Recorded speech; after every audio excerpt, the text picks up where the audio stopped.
All right. Aloha, ladies and gentlemen. Happy Aloha Friday, and welcome back to another episode of Manoa Valley Theater Live, our 24th episode, which means you folks have been hanging out with us for 6 months. 6 months, that's right. 6 into 24. Yeah. Or 4 into 24, because there's 4 weeks in a month. Yes, I can do math. That's why I'm a technical director. But before I digress any further, let's bring out Kip Wilborn. Kip, how are you doing? Very nice. Yeah. You know what? It's a good thing that you memorize lines well. Ah, yes. Because otherwise, at the end of Curious Incident, you would have been in big trouble. Yeah. I faked my way through math. That's why our sets are always a little bit... No, I'm kidding. He's brilliant. He's brilliant. Brilliant at building the sets. Well, welcome, everybody. Glad you joined us again today. And not only welcome Aloha Friday, but also to Labor Day weekend. I hope everybody has some time to spend with the people we love, and that you're not out getting into groups. No, none of that. But if you're around people, please socially distance. Take care of yourselves. Dylan, you got any favorite Labor Day memories?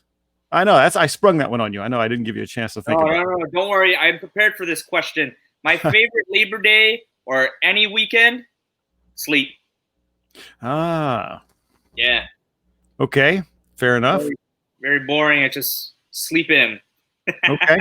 All right. I thought that's what you did in the afternoons at work, but that's, we're just saying, It's dark in here. So yeah, I can remember a fantastic Labor Day weekend in Cozumel, scuba diving. That was a great one. I miss that. We all miss that. We all miss those things. So this is officially or unofficially the end of summer this weekend. Wow. And the beginning of the fall. Can you believe that? We are now into the fall, into September of 2020. Our favorite year of all time, of course. Already, it's September. It's unbelievable. Normally we would be opening the season. Yeah. Actually, either last night or next Thursday, we would be opening the season. Yep. Yeah. Wow. So everybody, take care of yourselves. Do what you need to do. We're the end of the line, line to open because of the nature of what we do. So take care of each other. Give that aloha. And we had 271 cases today.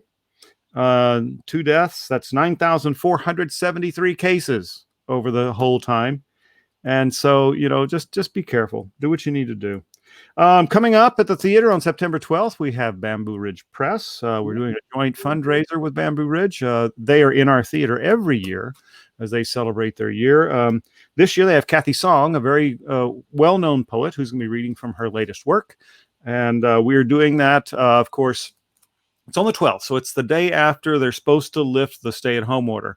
However, if they don't do that, then we'll be doing it in the theater, but only streamed. If they lift the order, then we will have a very, very, very small select audience, just a handful of people plus the technicians and the people involved. But check it out. Check out the email. We'll be sending emails out, kind of updating exactly what's going to happen. And please, tune in. You might dig it. And then please, in that point, donate to the arts. Donate to Bamboo Ridge. Donate to us. You can do that. You can do it on our website at ManoaValleyTheater.com or by calling, and you might even get Dylan on the phone at 808-988-6131. All right. Yeah, that's about all I've got. Air conditioning's in. It's working. Mm-hmm. Yeah. Writing the check on Tuesday for that. So yeah, it's a good thing. So we got an interesting show today. Yes, we do. Now, I know Donna, but I didn't know Jonathan. This is I'm very interested in this, getting to know him. I look forward to hearing about him and his history and what he's doing now, which is very interesting. Well, if you were invited to Sean Chu's birthday roast, which you obviously were not, obviously stayed back at you would have got to meet this wonderful person. Right? I just don't raid. I don't move in those circles that you move in. All right. Someday, maybe. What's that? Someday, maybe. All right. Well, without further ado, shall I introduce the guests? Have a great show. All right. We'll talk to you later, Kip. All right. So our first guest, like Kip had already spoiled for us, our first guest is the managing director of Kumukua Theater and president of the Hawaii State Theater Council. Just to name a couple of roles she plays in the Hawaii theater community. She is also a freelance writer and award-winning actor and director, and we welcome to the show today, Donna Blanchard. Donna. Hello. How are you? I'm good. It's Friday. We've got a holiday weekend ahead of us. I was checking out Burning Man online. I've always wanted to go, and I got to experience a little bit of it today. Nice. How are you? I'm doing good. I got a couple of splinters in my leg earlier today, but yeah. Other than that, Friday is going well. Good. Got to get those out. Can't leave those in there. I got them out.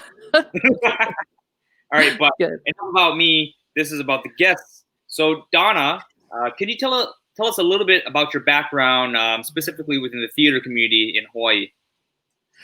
I came here. I originally have my BFA in acting. That was my passion, and then I got a job to pay the bills while I was pursuing my acting career, and discovered that I'm a good business manager and problem solver. And I eventually was on the board of directors of a theater that was struggling, and it was basic business practices they needed help with. So I ended up switching from a board member to being the managing director of that theater.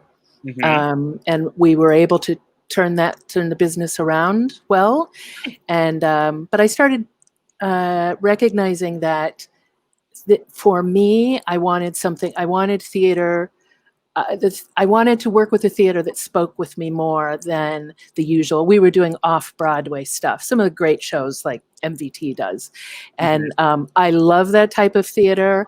I just wanted something different for myself. So I started looking for a theater that focused on the people within its geographic footprint. Yes. Because it does a lot for a community when you invest in the stories within your community. So I started looking around for one of those in the United States, and it's a friend of mine who was on the board of HTY it called me one day and said, "Do you mind if I send your resume over to this little theater in Honolulu?" And that's how I ended up here. And honestly, it was like a month later I was moving. I had never been here before. And Kumukuhua is such a great theater because, like you mentioned, the stories being told at this playhouse are stories that are near and dear to a lot of our local people's hearts. And what a killer 49th season that you folks had. I'm gonna bring those up now, and you can I kind of picked one picture from each production, but there's Reyn. Yeah, and this is what Pa'alave Lave by Kiki Rivera. I'm not sure if you could answer this question, but what does it mean to what are the words I'm looking for? What does it mean to kind of spotlight the local playwrights, and what is the satisfaction that you folks get from spotlighting these specific local stories? It gives credence to local stories. Harry Wong would tell you that every playwright is writing about their hometown. We're all writing about what we know, and I believe that is true. But by concentrating all of these stories at Kumukuhua, you know that you can go to our theater and any show that we're running, and you're going to relate to it somehow. And you're probably going to learn something. You may learn something about the place where you live and the people around you. And in our society, I grew up in Northwest Indiana, which was like, my little town was like Mayberry, but our TV was Chicago. We were close enough so that everything that was coming into this little brain while I was growing up was Chicago, and I didn't realize that wasn't me. I didn't fit in. But so what Kumukuhua does is it is you. It is your little town on stage, and it's a rare and beautiful thing. And I feel that more communities are going to catch on and start doing it. I hear of more and more. Literally, I came here almost 9 years ago, and this was the only theater I found in the country with this singular focus that they stay true to. Wow. And and you also give a chance for local playwrights to kind of showcase their work too, which I think is, something wonderful. Going back up, this is from Uapau by Alani Apio. That was part of the Kamau trilogy that he had written. And to see it, it's kind of blurry, I'm sorry, but to kind of see it on stage fleshed out, it's wonderful, and it's a wonderful opportunity for these local playwrights and artists. Oh, and sometimes like the whole Uapau series, Kamau series, that was some difficult storytelling to do. And this, what we're looking at now, is from Reset, a series that we did in response to Black Lives Matter and COVID, with a couple of theaters devoted to the Caribbean. We can tell really difficult stories through this conduit of theater, and you're safe. But you can not only witness, you can actually experience these stories in a different way. I don't think movies can do that for you. Yeah. And I agree with that full-heartedly. When you have something that's close and near, and it's not so much as a fantasy, it becomes more impactful. It's more vulnerable for people. And I think a lot of people locally, what they want to see are stories about them. Because in movies, they see stories about, other people. And not necessarily, because when we get excited when we see something that we know, right? Like for Hawaii Five-0, there might be a specific shot of a specific store or a specific place, and everyone's like, "Oh, I know that place. That's where I grew up," or this, that, the other. Yeah. So the first show in our season, in one scene, they're standing in front of Kumukuhua Theater. It's not the theater then. It's it's the building, and it gives me a shiver just to think about it. We get a little thrill from that contact. I just realized I sent you a picture from a rehearsal, so I'm like wearing a tank top in there. You got to move along. I'm sorry. And this was one of the more recent plays that you folks put up, conversion of Ka'ahumanu. Yeah. So these were the costumes. This show was supposed to open on March 19th, and we made the decision to close the theater on March 16th. So we just a few weeks ago presented this show digitally. It was a live performance, and it was really beautifully done. It was elegantly simple. I think that Harry Wong, our artistic director, was the director of this show. I think he did an amazing job with it. And these actresses kept the show alive all these 6 months. They got together once a week and went over their lines together. So they embodied these characters so beautifully. The show is about the Queen Ka'ahumanu officially accepting Christianity as the religion of Hawaii. Yeah, and this story is such a pivotal role within Hawaiian history because it was kind of the end of the kapu system and kind of ushering the era of a more Protestant, not regime, but a Protestant faith within Hawaii. You can say regime. Yeah. I think when I say regime, it's kind of like a negative context, which is debatable, depending on which side you're looking at. Yeah, I think that so Victoria Newbold was the playwright of that, and I think that she did an amazing job of showing both sides, all sides, really well. That I don't want to say humanizing the villain is the term, but I don't want to say there are villains here. Mm-hmm. Everyone's humanized. Yes. Yeah. So Donna, actually going back to one of the pictures that you were talking about, the Reset Theater, could you actually go into a little bit more detail about that? How did it come to be? What is the Reset Coalition about? Yeah, I would love to. Thank you for the opportunity. So I met this woman, Magali Coleman, in an elevator at the theater conference in Miami a couple of years ago. And we just immediately connected and stayed in touch and knew that we were going to work together someday. And not long after George Floyd's murder, she contacted me and asked if I would be interested, if Kumukuhua would be interested in working with her on something. And she wasn't sure how that was going to play out. And I found out later she invited several theaters, and there were only 3 of us working together on this. Us and Conch Shell is her theater company, and Barata. And both of them are in the northeast on the continent, but they are both rooted in the Caribbean culture.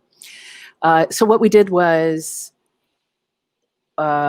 we had a list of prompts for writers, and we sent an invitation to our writers to write either a 10-minute scene or a 5-minute monologue in response to one of those prompts. And they were things like breath and being humane during a time of inhumanity.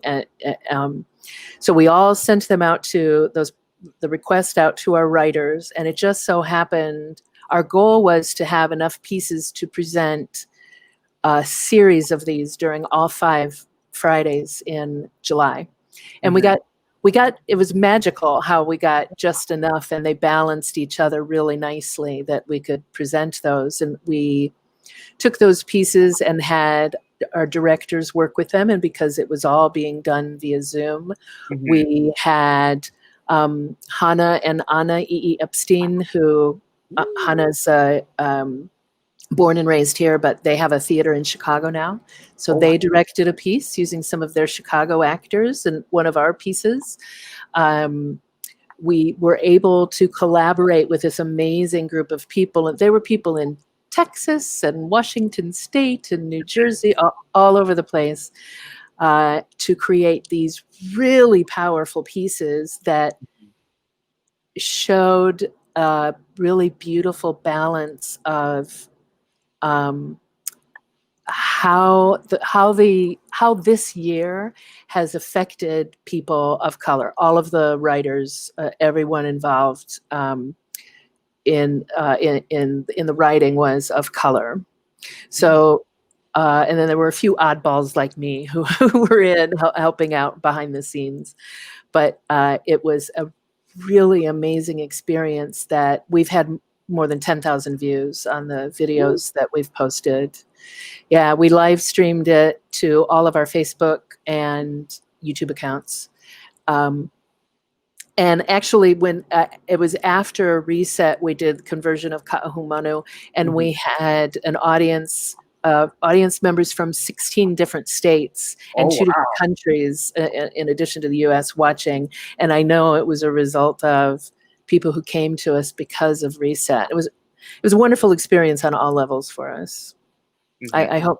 I hope a lot of people will look at it. And you know what? There's such a big difference between, we're lucky we live Hawaii, because there's such a big difference between the way we are experiencing George Floyd and Breonna Taylor and the way people are experiencing it on the continent. Yes, it's scary to believe that, like, all that stuff is actually happening, and people are, there's all sorts of stuff just going on, and it's like something you would see in a movie almost.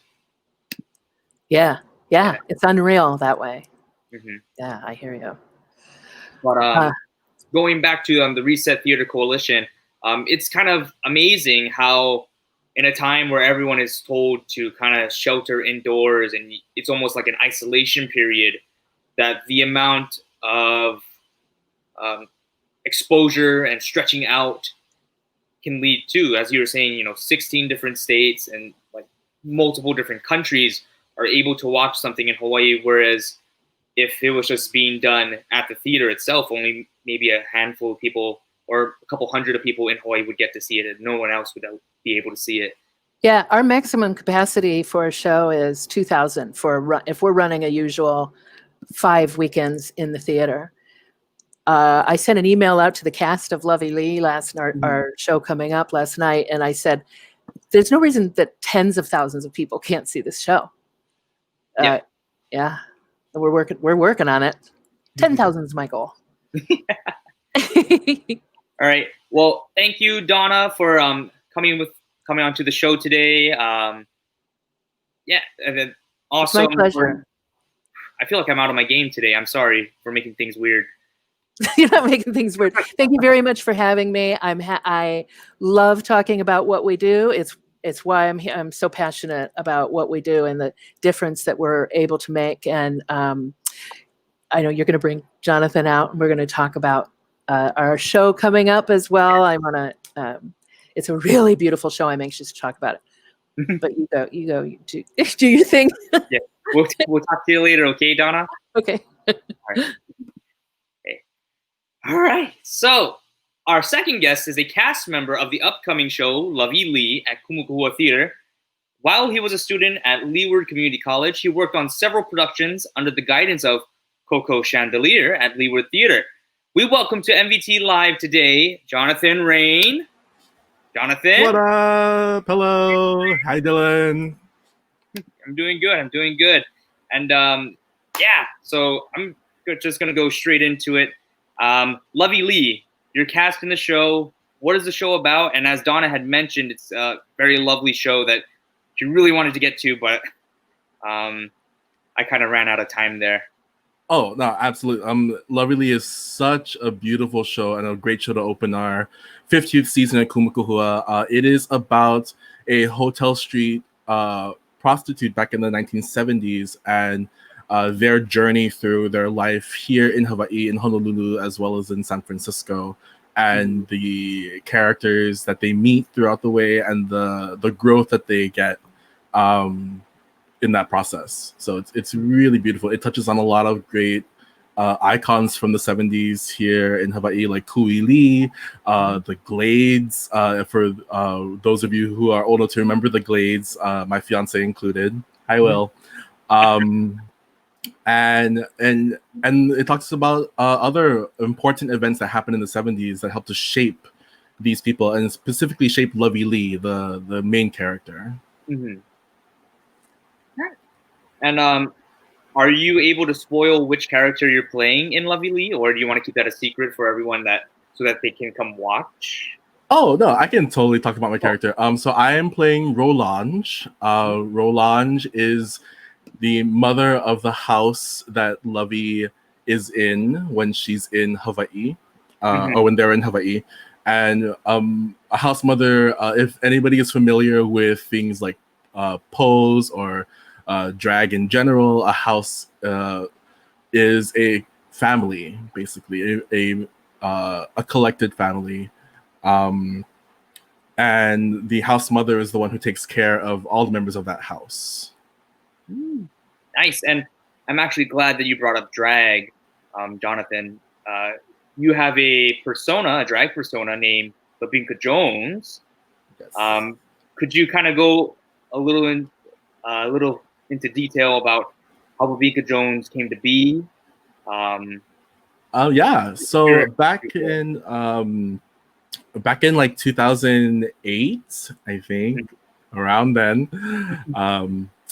I'm getting older. It's getting harder to remember things. But back then, when I was at school at Leeward, we started doing shows with Dr. Paul Cravath. Some of you may know him. He is retired now. But his right-hand man, woman, whatever, was Coco Chandelier, or Sammy Acuna. Some people know him as Sammy.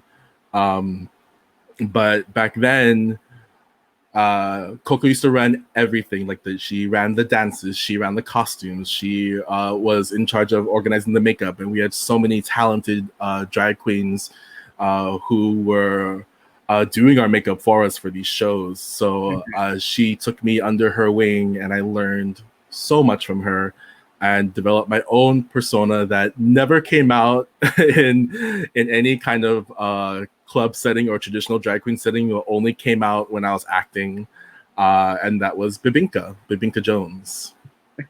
Nice. And for those of you who aren't familiar with Babinka, Filipinos, we're very familiar with Babinka, the dessert. What was the inspiration behind actually naming Babinka Jones Babinka? That's a really good question. I was just looking for something that was that people would stick in people's minds first. And I guess the connotation there is that Babinka is really sweet, but the connotation of Jones implies that she's from the streets and she'll be ready to take on whatever you throw at her. So that's Babinka Jones. Yes. And one of the alumnus for MVT Live, Sean Chu, had the honor of having Babinka Jones at his roast, and she was vicious. She's vicious. I have to blame Sheldon for that. If you remember Sheldon Lowe, he's the bartender at Hukilao. Yeah. Sheldon made sure that that Babinka had a drink in her hand at every single moment of the night. In fact, I think Sean told me that every time I went up to the podium to introduce somebody new, I had a new drink in hand. It was a wild night. If you were there at Sean's 30th birthday roast, or the Korean barbecue as he called it, it was so much fun. And it's weird that he calls it the Korean barbecue, because there's also Filipino food, and this brings me to another tangent of Filipino rolling the R's. You were in Rolling the R's, playing Edgar. What was it like portraying that specific character? It's a very vulnerable and a very a lot of things happened to Edgar, essentially. So I just want to pick your brain for it. Oh yeah, Edgar was such an important role to me, being Filipino, and having to learn how to be brave on your own, and having to learn how to defend yourself was a big part of my upbringing, because I am also a gay and Filipino, just like Edgar. And I'm not as outspoken as he is, but he's learned to he's learned to fight, and not physically, but he's learned to defend himself against people who would other him for being Filipino, and other him for being gay, and flamboyant. So I'd like to think that Edgar is a big role model for me, just because I would like to be able to. I like to say that I am able to as well defend myself in those situations. So it was such a good role. And Ars Moore Lindmark, the playwright, who's a really great poet, wrote these characters so beautifully and with such beautiful words, and such great personalities. So it was really an honor. Nice. And Jonathan, I also understand you have another persona that has been up on social media during the quarantine, entertaining those of us at home, Auntie Ualani.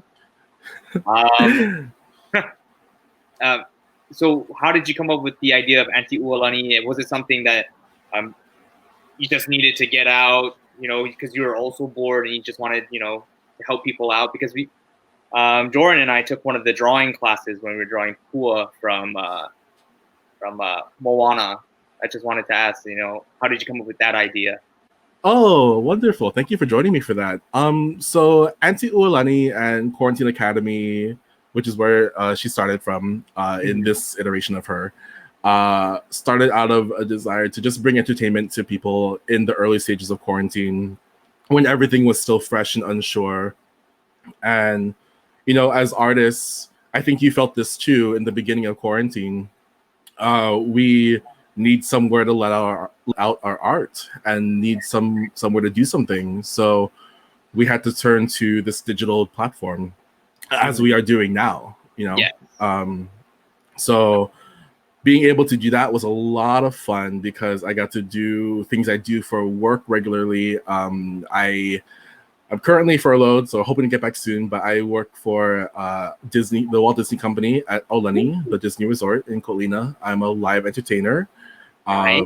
So a lot of the things that I did for that Quarantine Academy, I was doing for work. So I would do drawing tutorials. I would do live shows of just storytelling for the kids, things like that. So that was a lot of fun to bring. And I figured I would bring something extra by bringing Auntie Ualani in, who should be very familiar to everybody to anyone who grew up in Hawaii and has an extended family the size of Texas. Yes. We all have that one auntie who is probably a little drunk when you see her, even if it's at Kmart. Rest in peace, Kmart. Do they have Kmart? I don't know. That's how time honored she is. She was at Kmart, and that's how we remember her. Yeah. Yeah. But it also stemmed out of me growing up with Rep Replinger. Yes. I'm sure you are very familiar with, right? Yes. So Auntie Murielani, the surfing poems, Raps Hawaii, all that good stuff. That was a big part of local culture. And even though I didn't grow up in the time that he was alive and he was producing stuff, it still stayed, and it was a major shaper of local comedy, I think. So it was in a way riffing off of him, but also putting my own little twists and turns on it. So Auntie Ualani would tell stories, but make commentaries on these antiquated stories. She had her own cooking show where she also got drunk. And she just loved to have a good time. So Nice. Well, thank you, Jonathan, for being on the show with us today. And do you mind if I bring back Donna and Kip and we can kind of close down the show? Yeah, absolutely. All right. So please welcome back to the stage Donna and Kip. What if he would have said no? You know, I asked that question a couple of shows ago. Yeah. Wait, hang on here. Well, I mean, if they say no, then just, goodbye. Don't worry, Donna. I'm a generous God. Hey, so Brad sent us a note. He said that Rap appeared on stage at MVT back in the day. Yeah, he was a major piece of the local theater scene. I mean, I know he even did some things. I remember somebody saying that he was a part of HTY. Oh, If I remember that, I think I'm remembering that correctly. If anybody who's watching can correct me in the comments, so feel free to go ahead. But I believe he was a member of HTY. yeah. They did one of his shows a few years ago. Wow. Well, listen, guys, thank you so much for joining us today, for honoring us with your presence. We're really, really happy to have you. And Donna, I know you're writing that grant this weekend and watching Burning Man, so I appreciate you making time for us. I got the best of all worlds, and thank you very much for letting us be here. I really, the show that we have coming up, Lovey Lee, is written by Moses Goods, who a lot of people have seen him on stage and may not. The story is written so well. It's a beautiful story, and if you ever get into Chinatown, you're going to recognize so much of what goes on in that show. And it's the life in the 70s of gay men. It was a different world for gay men in the 70s, gay people in the 70s. I was around, we did not treat people respectfully. And that's a lot of what this show is, how to live a good life when society does not accept you. So yeah, there it is. You can go to our website, kumukuhua.org, and find information about it. We really hope everyone will join us. We're charging $10 per household for a link to see the show. It's being directed by Reiko Ho. Sean Chu is playing Lovey Lee. Oh, there you go. He got so much recognition here. So while Donna's saying that, so don't just pay $10 for the household, access. Give, because it's a long way from here to there, and we don't know how long this is going to go on. So we really need your support, both for Kumu, for MVT, for HTY.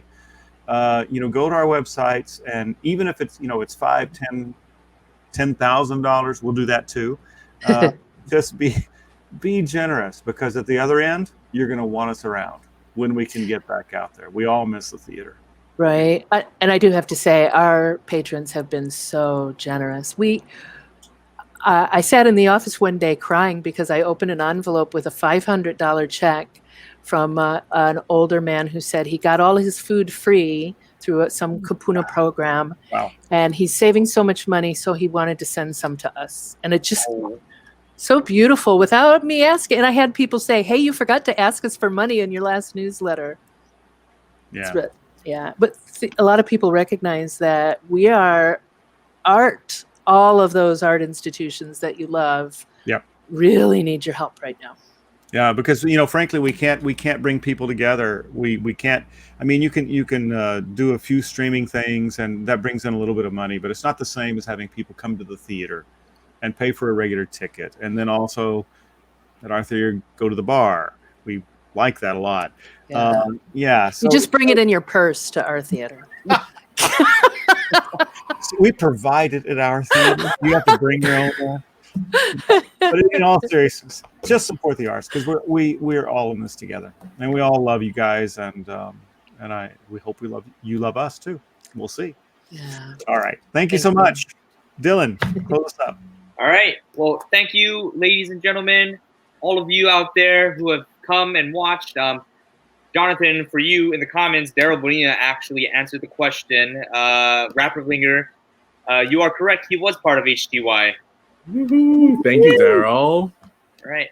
Well, yes, and hopefully we'll see you folks next week. Next week, we got quite the show. Very talented actors and all-around storage unit personnels. Ooh, yeah. I wonder who that could be. I wonder who it is. Yes. All right. Thank you, and we'll see you folks next week. Aloha.